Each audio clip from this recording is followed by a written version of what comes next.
Hello students, welcome to the Learning Tricks YouTube channel.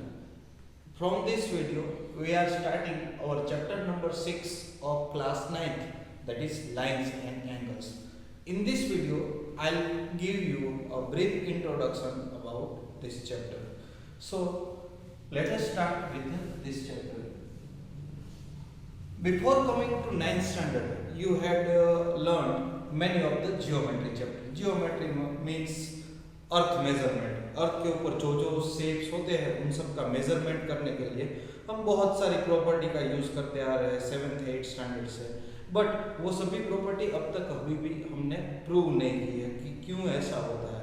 सो जो prove करने वाले जो भी पार्ट है उसको हम क्या बोलते हैं, थियरम। और जिसका प्रूव की जरूरत नहीं है और जो स्टेटमेंट अपने आप से ही ट्रू है उसको हम बोलते हैं axiom, that we have discussed in the last chapter, chapter number 5. So let us start with the introduction of this chapter. Here in this chapter we'll briefly goes to the that points which we have studied in our previous standard, and whatever properties we have used in our previous standard that we will prove here. Means many theorems will prove and many axioms will use to solve our sums. So before starting our theorems, let us start with some terms and definition. First of all, it is line segment. Before line segment, we are going to the line. Breathless length, जो हमने previous standard में बोला था, previous chapter में बोला था, breathless length is called line. और जो इनफाइनाइट तक कोई भी पार्ट में जा सकती है तो ये आपकी लाइन होगी, कि जो दोनों साइड इनफाइनाइट तक जा सकती है और उसका कोई भी एंड पॉइंट होता नहीं है। इसको दिखाना है, सपोज इसके ऊपर दो पॉइंट है ए एंड बी, तो इसको हम ऐसे भी लिख सकते हैं लाइन ए बी, और ऐसे भी लिखेंगे लाइन ए बी। तो अब से हम ये यूज करना स्टार्ट करेंगे। नाउ स्टार्ट करते हैं लाइन सेगमेंट से। तो लाइन सेगमेंट मतलब क्या होगा, a part of line which has two end points, जिसके दो एंड पॉइंट होते हैं। एक भी एंड पॉइंट ना हो तो उसको हम क्या बोलते हैं, लाइन, और दो एंड पॉइंट हो उसको क्या बोलेंगे, लाइन सेगमेंट। और लाइन सेगमेंट भी कुछ इस तरह से दिखा सकते हैं, ए एंड बी, यहाँ पे ए और बी। तो इसको दिखाना है तो हम क्या दिखाएंगे, लाइन सेगमेंट ए बी, और लिखेंगे लाइन सेगमेंट ए बी, इस तरह से हम लिखेंगे।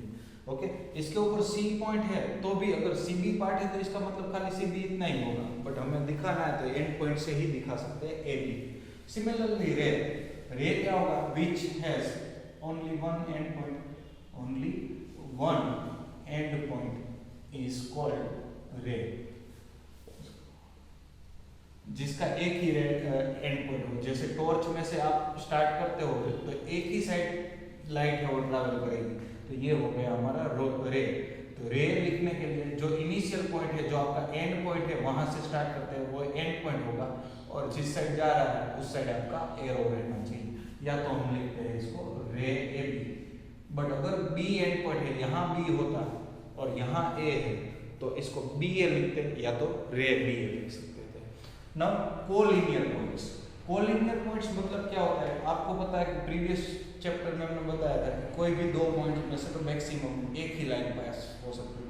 तो जब भी कोई भी दो पॉइंट दिए गए हैं तो ये दो पॉइंट में से जो पास होती हुई एक ही लाइन मिल सकती है, और ये कोलिनियर पॉइंट से होंगे क्योंकि इसमें से पास होती हुई एक ही लाइन मिल सकती है।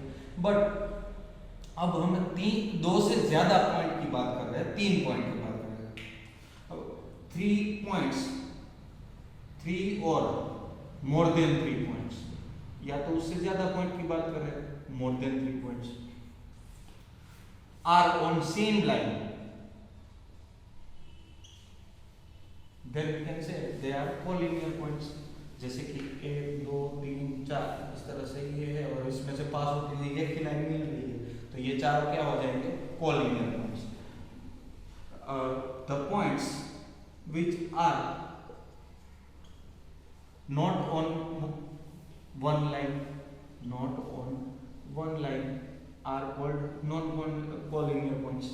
जो एक लाइन में ना हो, एक दो तीन, यह तीन लाइन में है बट चौथा यहाँ पे है तो ये non collinear.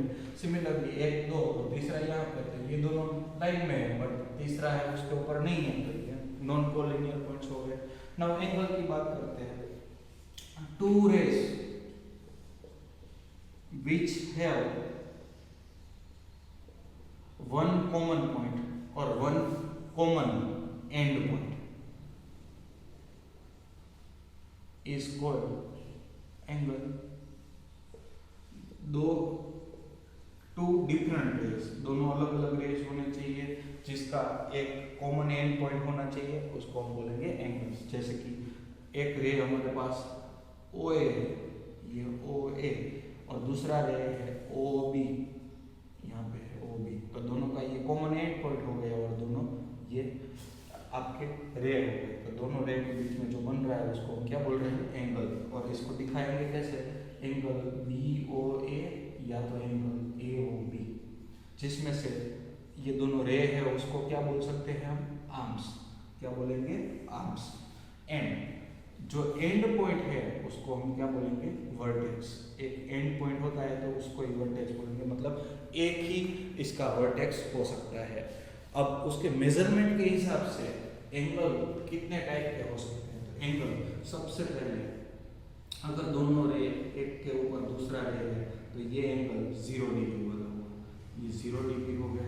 Then second one part बात करते हैं, तो कि एक्यूट एंगल जिसका एक मेजरमेंट 0 से लेके 90 के बीच में हो, तो ये कोई भी एंगल हो सकता है। यहाँ 0 less than theta less than 90 degree, तो इसको हम क्या बोलेंगे, एक्यूट एंगल। क्या बोलेंगे, एक्यूट एंगल। और ये 0 एंगल भी है। देन नेक्स्ट अगर 90 डिग्री वाला है ये एंगल, जिसका एग्जैक्ट मेजरमेंट 90 डिग्री हो रहा है, तो वो क्या हो गया, राइट एंगल। तो राइट एंगल का मेजरमेंट ऑलवेज कितना होगा, theta is equals to 90 degree. हम मेजर एंगल को थीटा से दिखाएंगे, थीटा। ओके, तो theta is equals to 90 degree. Similarly अगर कोई भी एंगल है वो 90 से बड़ा है बट 180 से छोटा है, तो 90 थीटा 90 से बड़ा बट 180 से छोटा, तो उसको हम क्या बोलेंगे, तो ऑब्ट्यूस एंगल। क्या बोलेंगे, ऑब्ट्यूस। देन ऑब्ट्यूस के बाद बात करते हैं, तो कि ये जिसका एंड पॉइंट है और ये स्ट्रेट एंगल। स्ट्रेट एंगल मतलब क्या हुआ, तो स्ट्रेट एंगल मतलब जिसका एंड मेजरमेंट 180 डिग्री है उसको हम बोलते हैं स्ट्रेट एंगल।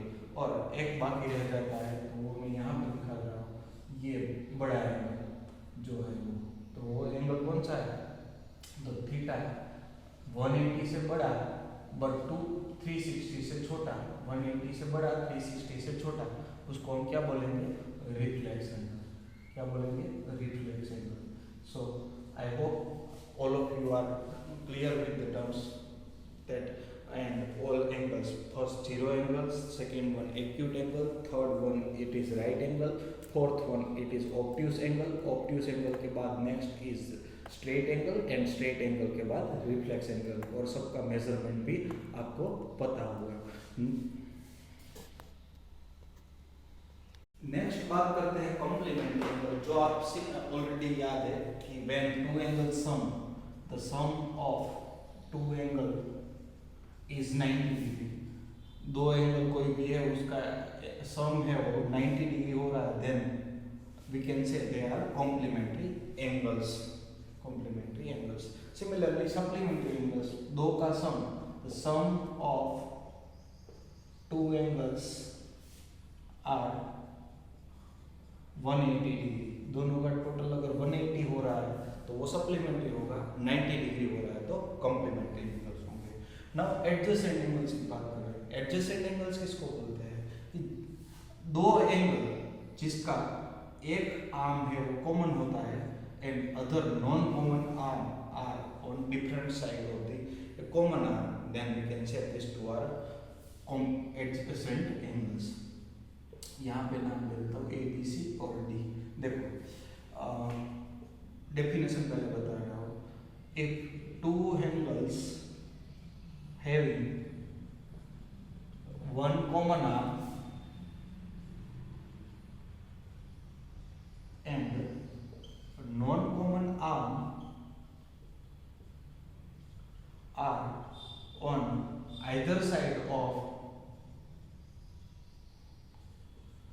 common arm,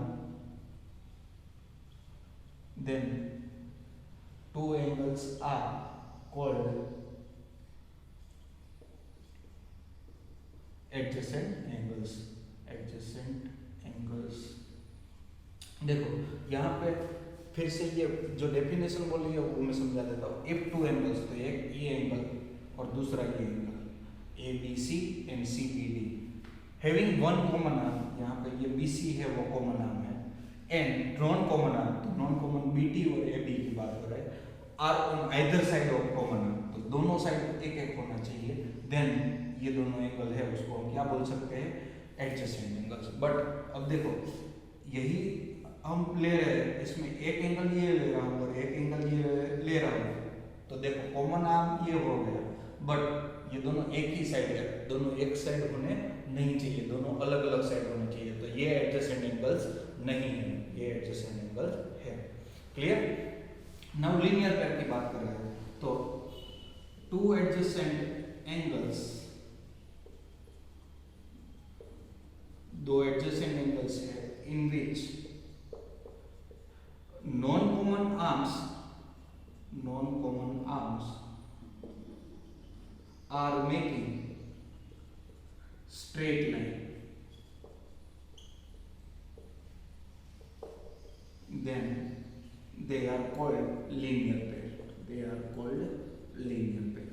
मतलब ये एडजेसेंट एंगल वाला कॉन्सेप्ट और सप्लीमेंट्री ये दोनों का कॉम्बिनेशन है. कैसे, देखो यहाँ पे एक ये स्ट्रेट लाइन मिलनी चाहिए, ये स्ट्रेट लाइन मिल गई, और यहाँ पे एक एंगल है, तो ये कॉमन आर्म हो गया, कॉमन आर्म के दोनों साइड ये एक एक एंगल हो गए, तो टू एडजेसेंट एंगल, ये दोनों adjacent angles in which non common arm are making a straight line, then they are linear pair and sum is 180 degree.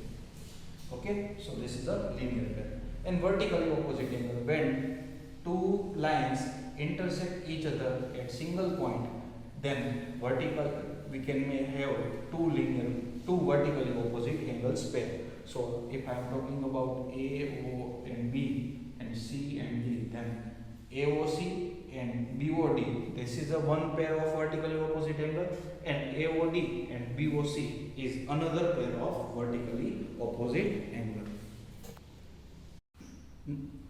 Now we are talking about intersecting lines and non-intersecting lines. जब भी कोई भी दो line है वो कहीं ना कहीं अगर एक दूसरे को मिलने वाली है, then we can say it is a intersecting line. ये दोनों intersecting line है. क्यों? Because लाइन को किसी भी साइड हम कितना भी एक्सटेंड कर सकते हैं, तो ये अगर थोड़ा बहुत भी एक्सटेंड हो गई तो ये have one common point, that's why it is a intersecting line. So intersecting line मतलब क्या हो सकता है, when two lines intersect at one point, then we can say it is a intersecting line, or when two lines having one common point, then they are intersecting lines. Now non-intersecting lines, non-intersecting lines का दूसरा नाम हम क्या बोल सकते हैं, तो parallel lines बोल सकते हैं. तो parallel line क्या हो सकती है, तो when two lines extended independently but it does not intersect or it does not have any one common point, then they are non-intersecting lines. Non-intersecting lines have distance vertical right angle distance is always same, or vertical distance between them is always constant. ये always क्या रहने वाला है, constant ही रहने वाला है, जबकि इसका distance यहाँ छोटा होगा, जैसे जैसे दूर जाते जाओगे वैसे वैसे बड़ा होता जाएगा. क्लियर. Now axiom 6.1. अब axiom हमने प्रीवियस चैप्टर में पढ़ लिया था. axiom किसको बोलते हैं कि पर्टिकुलरली ज्योमेट्री रिलेटेड हो और जिसके प्रूफ की जरूरत ना हो उसको हम बोलते हैं axiom. तो axiom का यहाँ पे एक स्टेटमेंट है, स्टेटमेंट का यूज कर लेते हैं. If a ray stands on a line, ray stands on a line, देखो एक लाइन है, इसके ऊपर कहीं भी एक रे है, तो ये रे हो गया. देन क्या हो सकता है, तो यहाँ पे दो एंगल मिले, then the sum of two adjacent angles so formed is 180 degree, or they two are supplementary angles. तो ये हमारा एक्सियोम 6.1 है। एक्सियोम 6.1 क्या है? If a ray stands on a line then the sum of the adjacent angles so formed is 180 degree. Now axiom 6.2 is converse of axiom 6.1. यहाँ chapter number 6 है, that's why हर एक theorem है या तो axiom उसका number 6.1 6.2 इस तरह से दिया गया होगा। तो 6.2 6.1 का कन्वर्स है। 6.1 में क्या है? तो if ray stands on a line then the sum of the adjacent angle is 180 degree. तो यहाँ पे क्या होगा? The sum of two adjacent angle is sum of two adjacent angle is 180 degree. Then non-common arm of angles make a line. उसमें क्या था कि line हो तो नॉन एडजेसेंट एंगल 180 होता है। यहाँ पे एडजेसेंट एंगल का सम है वो 180 हो रहा है, तो नॉन कॉमन आर्म्स क्या बनाएंगे? स्ट्रेट लाइन बनाएंगे। क्लियर? नाउ थियरम 6.1 से स्टार्ट करेंगे। थियरम में हमने बताया था कि प्रूफ की जरूरत पड़ेगी। So most of the theorem में हम प्रूफ देने वाले हैं। कोई थियरम में जो वैसे ही आपको पता चल जाता है कि ये सही है तो उसको प्रूफ की जरूरत नहीं है। थियरम 6.1 का स्टेटमेंट क्या है? इफ टू लाइंस, अगर दो लाइन एक दूसरे को intersect each other then vertically opposite angle so formed are equal. अगर एक दूसरे से दो लाइन इंटरसेक्ट कर रही है तो जो वर्टिकली ऑपोजिट एंगल बन रहे हैं वो क्या हो जाएंगे?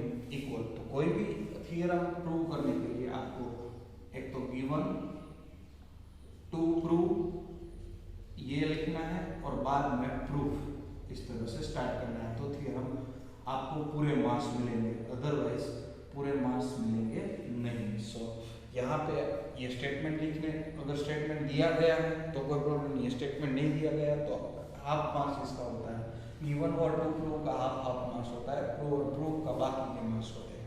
सो यहाँ पे ये दोनों मिलके एक मार्क्स बनाए। तो पहले हम क्या कर रहे हैं? थियरम के लिए फिगर ड्रॉ कर रहे हैं। तो फिगर देखो कुछ इस तरह की दो लाइन बना रहा हूँ, ए यहाँ पे B, A B and C B और ओ, ये लाइन है, दोनों इंटरसेक्ट कर रहे हैं। तो गिवन किस तरह से लिखते हैं? जो हमें जो स्टेटमेंट दिया गया है उस स्टेटमेंट्स में से ही हमें लिखना होता है कि जो टू प्रूव वाला है उसके आगे वाला पार्ट गिवन होता है और क्या प्रूव करना है वो क्या होता है हमारा, तो वो टू प्रूव हो जाता है। बट यहाँ पे स्टेटमेंट के फॉर्म में दिया है तो हम उसको मैथमेटिकल लैंग्वेज में एक फिगर से बता रहे हैं। तो गिवन क्या है? Two lines intersect, let A B, ये line A B and C D intersects at O such that हमें प्रूव क्या करना है? Vertical opposite angle, such that angle AOC and angle BOD, angles COB and angle AOD is formed। ये तो such that vertically opposite angle AOC and BOD, COB and AOD is formed, ये हो गया। तो ये गिवन है, जो लिखा था वही हमने एक फिगर के हिसाब से दिखा दिया। अब प्रूव क्या करना है? प्रूव ये करना है ये दोनों सेम है और ये दोनों सेम, ये दोनों इक्वल और ये दोनों इक्वल। तो मतलब पहला प्रूव ये करना है angle AOD is equals to angle BOD, sorry angle AOD is equals to angle BOC, और दूसरा प्रूव करना है angle AOC is equals to angle BOD, ये भी प्रूव करना है। ओके, तो ये हो गए दोनों गिवन और टू प्रूव। तो यहाँ से आपका एक मार्क्स पक्का हो जाता है। नाउ प्रूफ स्टार्ट कहाँ से करते हैं? तो स्टार्ट लीनियर पेयर से। तो लीनियर पेयर क्या पता है कि here angle AOD and angle BOD makes a line. So क्या कर सकते हो? तो एक्सियोम 6.1 है, तो what we can write? Angle AOD plus angle BOD is equals to 180। क्यों? या तो इसको लीनियर पेयर एक्सियोम ऐसे लिख दो तो भी चल जाएगा, लीनियर पेयर एक्सियोम, या तो एक्सियोम 6.1 रीजन में लिख दोगे तो भी चल जाएगा। सिमिलरली ये BOD और ये COB दोनों भी क्या बना रहे हैं, linear pair. Also BOC and COD makes a line. So again I can write therefore angle BOC plus angle COD is equals to 180 degree। ये भी क्या हो गया, reason same linear pair axiom. अब दोनों को नंबर दे देता हूँ, इसको नंबर 1 दे देता हूँ, इसको नंबर 2 दे देता हूँ। तो फ्रॉम 1 and 2 दोनों को इक्वेट कर सकते हो, फ्रॉम 1 and 2 क्यों इक्वेट कर सकते हो, दोनों की राइट हैंड साइड इक्वल है तो लेफ्ट हैंड साइड भी इक्वल हो सकती है। So I can write angle AOD plus angle BOD is equals to angle BOC, sorry angle यहाँ पे BOC एंड यहाँ पे दूसरा एंगल देना था BOD, यहाँ पे BOC प्लस एंगल BOD।